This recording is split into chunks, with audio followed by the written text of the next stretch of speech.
네, 오래된 저층 주거지 등의 공공이 참여해서 정비 사업의 속도를 높이는 소규모 주택정비관리지역 후보지 20곳이 확정됐습니다. 광명 시흥에 이은 2차 공공택지 후보지는 당초 정부가 언급했던 15만 호에 훨씬 못 미치는 18,000호 택지만 발표됐습니다.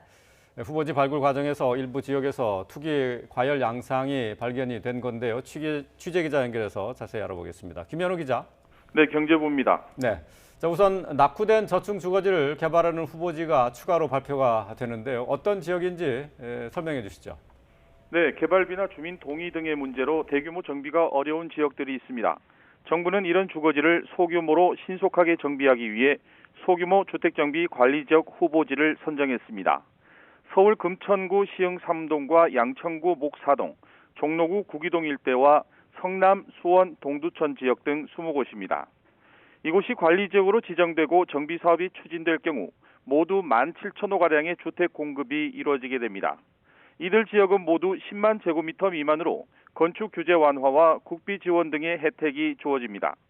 특히 용적률 특혜와 용도지역 상향 등을 통해 공급 세대는 평균 1.6배, 사업성은 관리지역 지정 전보다 35%포인트 향상된다고 국토부는 설명했습니다. 주거 취약지를 공공이 참여해 재생하는 재생혁신지구 7곳도 같이 선정됐습니다. 서울 가리봉동 가리봉파출소 북측과 수원시 서둔동, 인천 미추홀구 용현시장 등이 재생혁신지구 후보지로 뽑혔습니다. 모두 3,700호 규모입니다.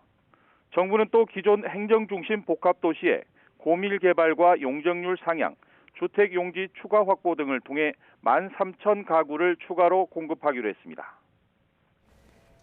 관심을 모았던 신규 공공택지 후보지도 나왔죠?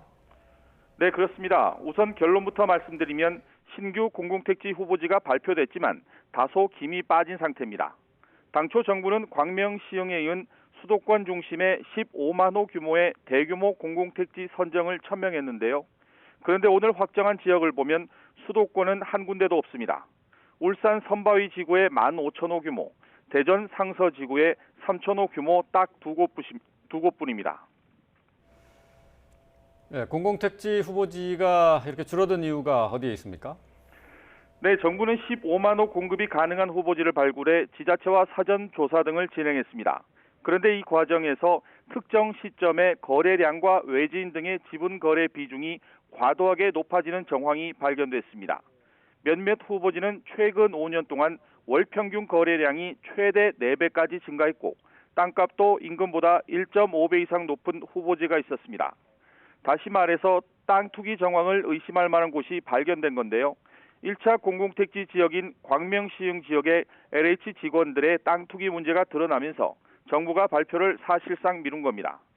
일단 정부는 국토부와 LH 직원의 예상 후보진의 투기 정황은 없었다고 밝혔습니다.